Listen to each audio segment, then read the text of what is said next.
Fala pessoal, bem-vindos a mais uma análise. Hoje a gente está diante de algo gigantesco, uma mudança daquelas sem precedentes que acaba de redesenhar completamente o mapa da inteligência artificial no mundo.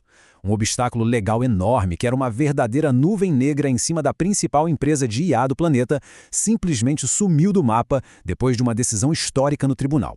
E olha, isso não resolve apenas uma briga de bilhões de dólares, mas acaba de apertar o botão de largada para aquela que pode ser a maior oferta pública de ações que a tecnologia já viu.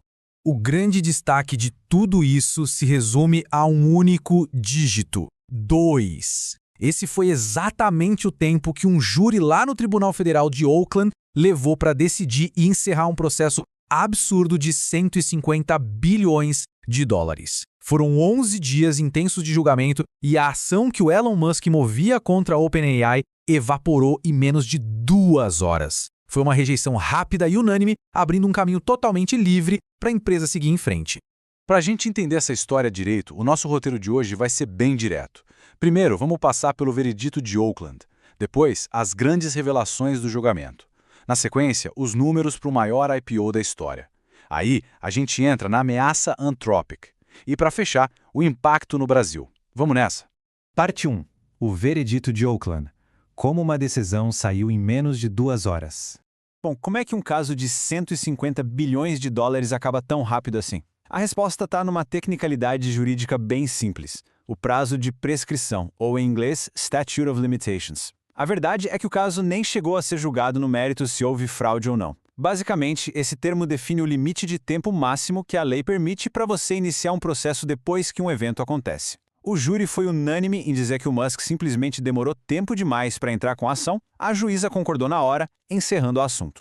E como é que esse relógio estourou o limite? Essa linha do tempo deixa tudo muito claro. A Fundação Sem Fins Lucrativos começou lá em 2015. O grande motivo de toda a discórdia, que foi a criação do braço com fins lucrativos, aconteceu em 2019. Mas o processo só foi protocolado 5 anos depois, lá em 2024. Foi exatamente esse buraco enorme entre 2019 e 2024 que o júri usou para matar o caso agora em 2026. É meio louco pensar como o destino de bilhões de dólares pode depender puramente de um calendário, né? Parte 2. Revelações do julgamento. Os bastidores que vieram a público. O veredito pode até ter sido puramente técnico, mas o julgamento em si foi uma verdadeira caixa de Pandora. Documentos incríveis de ambos os lados mostraram um jogo de poder interno que o mercado nem sonhava. Mantendo aqui a neutralidade dos fatos, olha só o contraste. De um lado, ficou provado que o Musk, lá em 2018, chegou a exigir 90% de controle da empresa e o cargo de CEO, o que o conselho na época recusou. Do outro lado, o atual CEO, Sam Altman, teve que confirmar sob juramento que possui mais de 2 bilhões de dólares em investimentos pessoais atrelados a parceiros comerciais da própria OpenAI, como é o caso da Radion Energy. São choques massivos de governança sendo expostos ao mesmo tempo para o mundo inteiro ver. E o que deixa essa história ainda mais irônica é a morte do sonho. Os documentos provaram que já em 2017, ou seja, meros 2 anos depois da fundação, eles perceberam nos bastidores que o modelo de Young era totalmente inviável. Por quê? Custos astronômicos. Com o Google avançando pesado em infraestrutura de GPUs, ficou claro que depender só de doação não ia pagar a conta dessa corrida. Isso gerou uma pressão absurda para adotar um modelo comercial. O idealismo simplesmente não aguentou o tranco da matemática brutal que é criar inteligência artificial. Parte 3. O maior IPO da história. A caminhada para a casa do trilhão.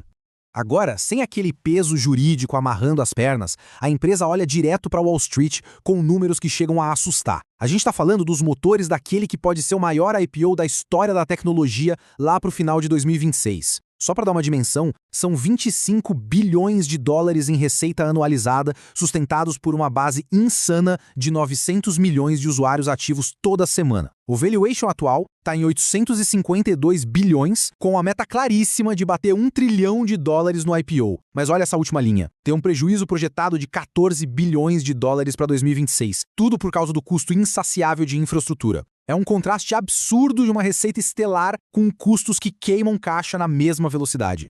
E para conseguir fazer esse IPO acontecer e ainda assim manter uma carinha de missão social, eles tiveram que fazer uma reestruturação bem engenhosa. A empresa que vai para a bolsa agora é uma Public Benefit Corporation, ou seja, uma corporação de benefício público. A fundação original sem fins lucrativos ainda vai segurar uma fatia de 26% dessa nova estrutura, uma participação avaliada em uns 130 bilhões de dólares. É basicamente uma arquitetura feita sob medida para tentar equilibrar o dinheiro infinito de Wall Street com a missão de benefício público do estatuto deles. Parte 4. A ameaça Anthropic. A briga feroz pela liderança corporativa. Bom, o problema legal nos tribunais acabou, mas o mercado não dá folga. No segmento que realmente dá dinheiro pesado, o mercado corporativo, ou enterprise, a liderança já mudou de mãos silenciosamente. A Anthropic, que criou o modelo cloud, deixou de ser só uma concorrente.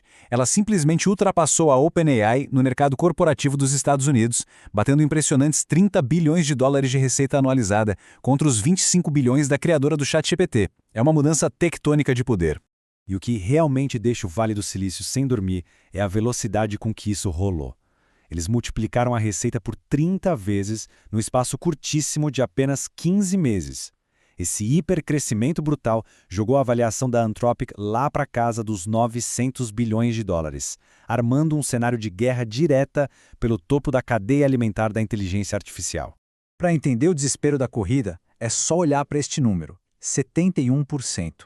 Os mercados de previsão estão apostando com 71% de chance que a Anthropic vai conseguir lançar seu IPO antes da sua maior rival. É uma disputa gigantesca, porque quem fisgar os grandes clientes corporativos nesses próximos 12 meses vai ditar as regras e os padrões do mercado por anos. É uma corrida contra o tempo pura e simples. Parte 5. O impacto no Brasil. Como isso mexe com o terceiro maior mercado do mundo?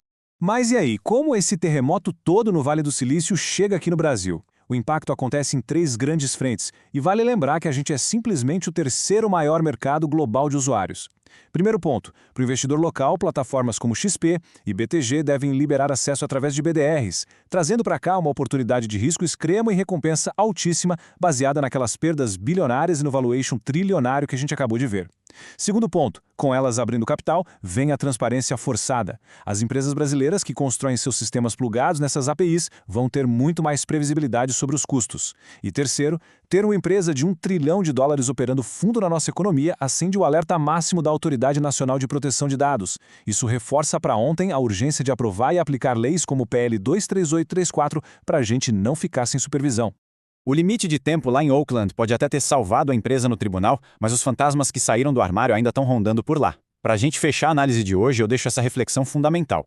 Com Wall Street e os reguladores agora olhando de lupa para cada passo, como é que uma empresa pública de $1 trilhão vai conseguir operar, sabendo que os conflitos de interesse gigantescos do próprio CEO continuam sem nenhuma resolução clara? A forma como eles vão lidar com essa governança vai ser a verdadeira prova de fogo do próximo grande capítulo da IA no mundo. Pessoal, muito obrigado por acompanharem essa análise e a gente se vê no nosso próximo estudo. Até lá!